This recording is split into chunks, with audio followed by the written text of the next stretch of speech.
नमस्कार दोस्तों, आपका स्वागत है यूट्यूब चैनल एसके टेक्नोवेशन पर। यूपी स्कॉलरशिप 2025-26 में काफ़ी इंपॉर्टेंट नोटिस आप लोगों के लिए समाज कल्याण विभाग द्वारा जारी कर दिया गया है। अब नोटिस क्या होने वाला है, नोटिस आपके सामने स्क्रीन पर है। तो नोटिस ये बहुत ही ज़्यादा इंपॉर्टेंट होने वाला है। इसमें बहुत सी चीज़ें लिखी गई हैं जो आपको जान लेनी चाहिए। अब वो चीज़ें किस बारे में है, क्या है, वो हम पूरा नोटिस पढ़ेंगे और मैं आपको पूरा एक एक चीज़ जो इसमें लिखी हुई है वो आपको समझा दूंगा, इसका क्या मीनिंग है और क्या चीज़ें होने वाली हैं।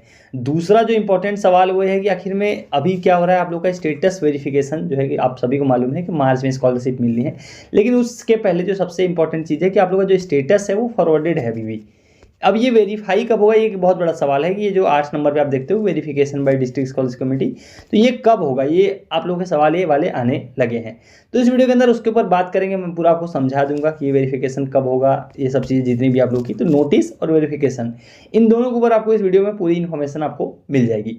वीडियो को सबसे पहले आपको लाइक कर देना है फटाफट से, और चैनल को अगर अभी तक आपने सब्सक्राइब नहीं कर रखा है, देखो अगर आपको सही, जेन्युइन और सटीक अपडेट चाहिए तो तुरंत सब्सक्राइब करके रख लो। तो चलिए लाइन से बात करते हैं। सबसे पहले इस नोटिस की बात करते हैं जो समाज कल्याण विभाग द्वारा जारी किया गया 23 फरवरी को। अब इसमें जो जो लिखा हुआ है आपको ध्यान से समझना पड़ेगा। आप ये देख सकते हो किसकी तरफ से आया है, समाज कल्याण अधिकारी गोरखपुर, बट ये आया लखनऊ से है। इसमें जो भी चीज़ें लिखी हुई है यहाँ पर आप देख भी पाओगे। तो निदेशक उनको भी जो है कि इसकी कॉपियाँ उनकी तरफ से भी आई हैं, उनको भी भेजी गई हैं। तो देखो क्या क्या लिखा हुआ है साफ साफ। सब्जेक्ट में आप देख सकते हो साफ साफ लिखा है कि वित्तीय वर्ष 25-26 में दसमोत्तर छात्रवृत्ति योजना अंतर्गत प्रोफेशनल कोर्स में शिक्षण संस्थान में प्रवेशित छात्र छात्राओं के मार्कशीट एवं काउंसलिंग का विवरण उपलब्ध कराए जाने के संबंध में।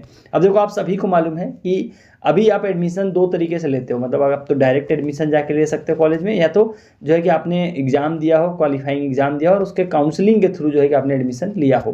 तो रूल क्या होता है, रूल अभी इसमें वही उसी रूल के बारे में कहा गया है कि जो डायरेक्ट एडमिशन लेते हैं उनको स्कॉलरशिप के लिए वो एलिजिबल नहीं है, जो काउंसलिंग के थ्रू आते हैं उन्हीं को स्कॉलरशिप मिलेगी। वैसा आप लोग सुनते होगे, आपका कॉलेज भी बोलता होगा। तो ये उन्हीं कॉलेजेस के लिए नोटिस जारी किया गया है समाज कल्याण विभाग द्वारा। क्या कह रहे हैं अभी आप सिंपल यहाँ पढ़ोगे तो आपको जानकारी मिल जाएगी।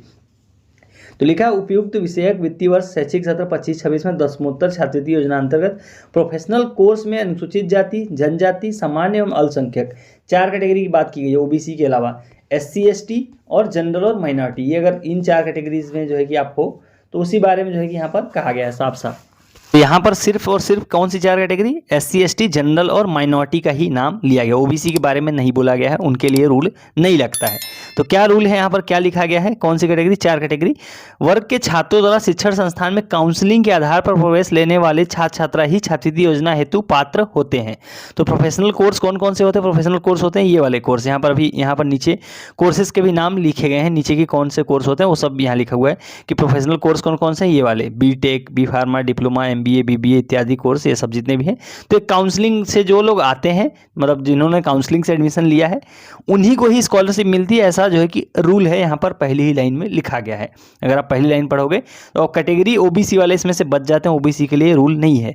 किसके लिए, SC ST, जनरल और माइनॉरिटी के छात्र जो है कि काउंसलिंग के आधार पर प्रवेश लेते हैं उनको ही छात्रवृत्ति योजना हेतु वो ही पात्र होते हैं। साथ ही ऐसे प्रोफेशनल कोर्स जिनमें प्रवेश हेतु न्यूनतम योग्यता स्नातक है, मतलब ऐसे बहुत से कोर्स होते हैं ना जिसमें आपको 12वीं जो है कि नहीं, आपका स्नातक जो है कि न्यूनतम योग्यता। जैसे आप MBA कर रहे हो तो MBA के लिए आपको ग्रेजुएशन आपका होना चाहिए, मतलब आप ग्रेजुएशन ही उसकी जो है कि मेन वो है, मानक है। वही चीज़ लिखा हुआ है कि जिसमें भी ऐसे प्रोफेशनल को जिसमें प्रवेश हेतु न्यूनतम योग्यता स्नातक है, में अनुसूचित जाति हेतु न्यूनतम 50% होना चाहिए आपका, और सामान्य के लिए न्यूनतम 55% होना चाहिए, वही छात्र जो है कि छात्रवृत्ति के लिए एलिजिबल होंगे। मान लो अगर आप मास्टर्स कर रहे हो, MBA कर रहे हो या फिर MA कर रहे हो, तो ऐसे केसेस में आपका जो पिछला कोर्स है ग्रेजुएशन, जैसे MA केस में BA, MBA केस में आपका BBA हो गया या और कोई कोर्स हो गया, जो भी MBA के पहले वाला ग्रेजुएशन, तो उसमें जो है कि जो SC ST के छात्र हैं, ST के छात्र हैं, उनको 50% उनका होना ही चाहिए, और जो है कि जनरल कैटेगरी है उनका 55% होना चाहिए, तभी आप स्कॉलरशिप के लिए एलिजिबल हो, ऐसा यहाँ पर लिखा हुआ है। और साथ ही ऐसे प्रोफेशनल कोर्स जिनमें प्रवेश हेतु न्यूनतम योग्यता इंटर है, मतलब अगर आप 12वीं के बेस पे आपने एडमिशन लिया है, ग्रेजुएशन कर रहे हो, तो सामान्य के लिए 60% होना चाहिए, और जो है कि तभी आप एलिजिबल होगे, यहाँ पर यही लिखा हुआ है। उम्मीद करता हूँ आपको ये लाइनें समझ में आ गई कि कौन एलिजिबल होगा कौन नहीं होगा, वो यहाँ पर इन्होंने रूल बताया है। जो आप ये पहली जो है कि आप ये देख रहे हो पैराग्राफ, उसमें रूल बताया कि कौन स्कॉलरशिप के लिए एलिजिबल होता है, उसके बारे में कि आपका कितना % होगा तब आप एलिजिबल होगे, वो चीज़ वहाँ पर लिखी हुई है। तो उक्त के संबंध में जनपद स्तर पर शिक्षण संस्थान स्तर से अगर सारी डेटा का परीक्षण करने पर यह पाया गया है फिर शिक्षण संस्थानों द्वारा डेटा अग्रसारित करते हुए नियमावली में वर्णित प्राविधानों के आधार पर डेटा अग्रसारण नहीं किया गया। मतलब ये क्या बोल रहे हैं कि कॉलेज वालों ने क्या किया है, रूल जो है ऊपर वाले उनको बिना फॉलो किए हुए सब का डेटा फॉरवर्ड कर दिया, चाहे वो डायरेक्ट एडमिशन है या काउंसलिंग का एडमिशन है, तो उस बारे में यहाँ पर साफ साफ लिखा गया है।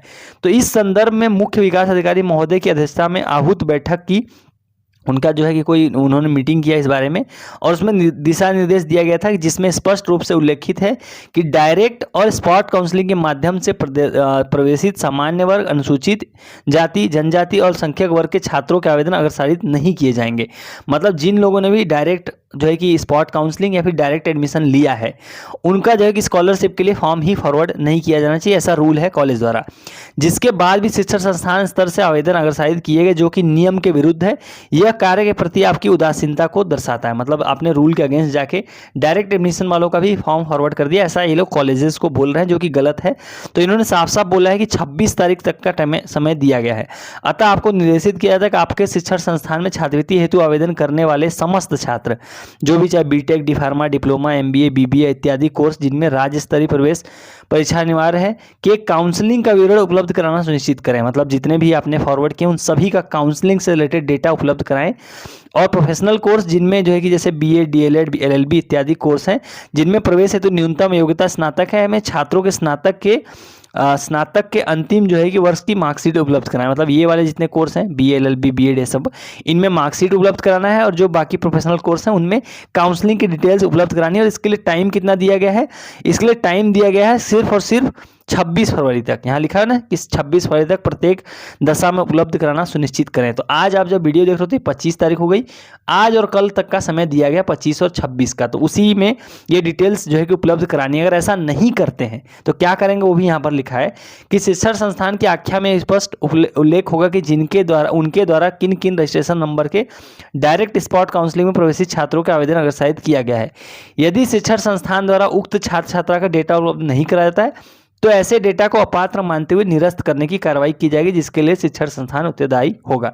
तो सिंपल कहा गया है भाई, अगर 26 तक डॉक्यूमेंट नहीं दिए गए, जिनका भी डायरेक्ट एडमिशन हुआ है या स्पॉट काउंसलिंग के थ्रू गए हैं, तो उनका काउंसलिंग का, जिसका भी काउंसलिंग का कुल मिला के इन्फॉर्मेशन मिल जाएगा, उनका फॉर्म तो ये लोग वेरीफाई कर देंगे। लेकिन जिनका काउंसलिंग का नहीं मिला डॉक्यूमेंट कॉलेज द्वारा, उनका फॉर्म ये लोग रिजेक्ट कर देंगे। साफ साफ जो है कि लास्ट की लाइन में लिखा हुआ है। तो उम्मीद करते हो आप इस मैटर को समझ गए हो कि आखिर मैटर क्या है। तो जितने लोग भी डायरेक्ट एडमिशन वाले हैं उनके लिए थोड़ा सा बुरा लग रहा है।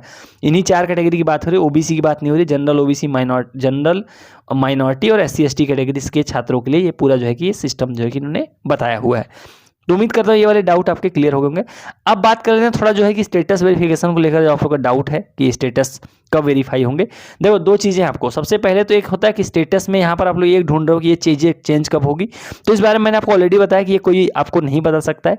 ऐसा नहीं है कि यहाँ पर अपडेट नहीं हो रहा तो ये चीज़ें हो नहीं रही हैं, ये चीज़ें सब हो रही हैं, बैकएंड में सारा चीज़ हो रहा है। ये सब वेरिफिकेशन आप जितना भी देख रहे हो, ये सब का काम अपने टाइम के हिसाब से चल रहा है। बस ये आप लोग को स्टेटस में अपडेट ये लोग नहीं कर रहे हैं, ये यहाँ पर अपडेट नहीं हो रहा, लेकिन इसका ये बिल्कुल भी मतलब नहीं है कि ये सारे काम पेंडिंग पड़े हुए, काम हो रहे हैं। तो ये 2 चीज़ें हैं आपको, तो काम तो हो रहे हैं, स्टेटस अपडेट होगा, इसकी कोई गारंटी नहीं है, कब होगा ये नहीं बता सकता। अब दूसरा जो मेन सवाल है कि आखिर में चलो काम हो रहा है तो वेरीफाई की डेट क्या है, समाज कल्याण द्वारा वेरीफाई कब होगा।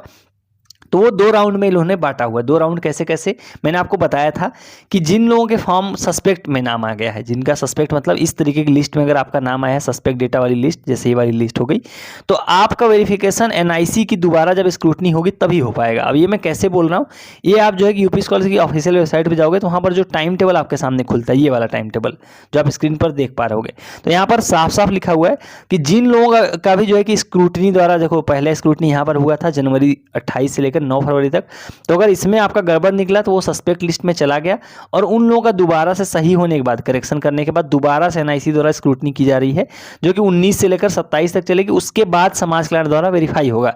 तो जिन लोगों का फॉर्म में स्क्रूटनी नहीं है, जिनका सस्पेक्ट लिस्ट में नाम नहीं है, उनका समाज कल्याण द्वारा वेरिफिकेशन, समाज कल्याण मतलब यहाँ पर आप देख भी सकते हो कि जनपदीय समिति द्वारा शुद्ध डेटा लॉक किया जाना, द्वितीय चरण, उसका यही मतलब है कि DW यानी समाज कल्याण द्वारा वेरिफिकेशन वो चल रहा है। तो अगर आपका सस्पेक्ट में नाम नहीं है तो आपका ऑलरेडी वेरीफाई किया जा रहा है, आपका फॉर्म बैकएंड में वेरिफिकेशन का काम शुरू हो गया। बस ये वाला जो नया नोटिस आ गया उसके हिसाब से अगर देखा जाए तो 27 के बाद जो है कि पूरा चीज़ें होंगी अगर आप डायरेक्ट एडमिशन वाले या काउंसलिंग वाला अगर आपका गड़बड़ है तो। अगर गड़बड़ नहीं है तो वेरिफिकेशन काम ऑलरेडी चल रहा है, स्टेटस में चीज़ें अपडेट नहीं हो रही हैं, जो कि मैंने आपको क्लियर बता दिया कि वो बैकएंड में उनका कुछ इशू है या क्यों नहीं अपडेट कर रहा है, इस बारे में कोई नहीं बता सकता।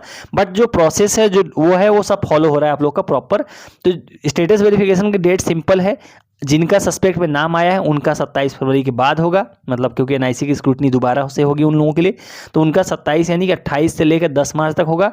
और जो जिनका सस्पेक्ट लिस्ट में नाम नहीं है उनका ऑलरेडी वेरिफिकेशन चल रहा है, लेकिन लास्ट डेट उसकी भी 10 मार्च होने वाली है।